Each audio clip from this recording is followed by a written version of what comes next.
एक युद्ध नशे के विरुद्ध। नशा हटाओ, जीवन बचाओ। आज ये विचार कुछ लोगों के मन में अगर आ रहा है तो ये कल के भारत की नींव है। अगर ये विचार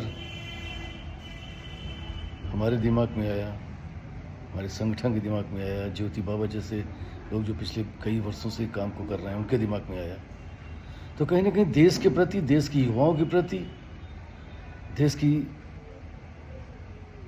सफलता के प्रति, उनकी सुदृढ़ता के प्रति, उसकी संपन्नता के प्रति, उनकी शक्ति के प्रति कहीं ना कहीं विचार और भाव है। क्योंकि नशा सिर्फ नशा नहीं किया जा रहा, नशा एक षड्यंत्र है। जो नशे में लोग आ गए हैं हम उनकी बात ही नहीं करते।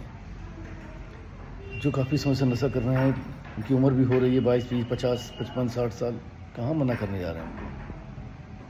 लेकिन जो नशे का अटैक आज की डेट में एक षड्यंत्र के तहत बच्चों पर किया जा रहा है, नाबालिग बच्चों पर, 10 से 12 साल, 14 साल के बच्चों को नशे की आदत डाली जा रही है, तरह तरह के प्रलोभन के साथ।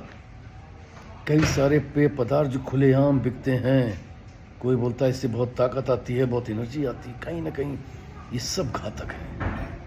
कई तरीके की सुपारी मिलती हैं, कहीं ना कहीं घातक है। कई सारे ऐसे रैपर्स आने लगे जिसमें तंबाकू और गांजा भर के पिया जाता है। अभी युवा हो भी नहीं पाया है, अभी वो बच्चा है, अभी वो समझ भी नहीं पाया नशा है क्या, और नशा उसे अपनी गिरफ्त में ले चुका है। आदरणीय मोदी जी ने कहा था भारतवर्ष जो है वो युवाओं का देश है, 60% से ज़्यादा युवा भारत में है, और इसी वजह से ये षड्यंत्र शुरू हुआ है।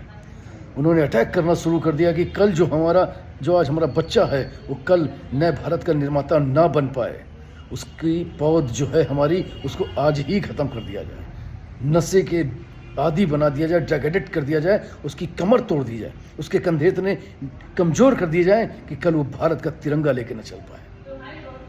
भारत के प्रति एक बहुत सोची समझी और बहुत बड़ी साजिश है। ये नशे का प्रहार है, ये हमारे युवाओं के ऊपर, और नशे के साथ साथ हमारे ऊपर सांस्कृतिक प्रहार भी हो रहा है।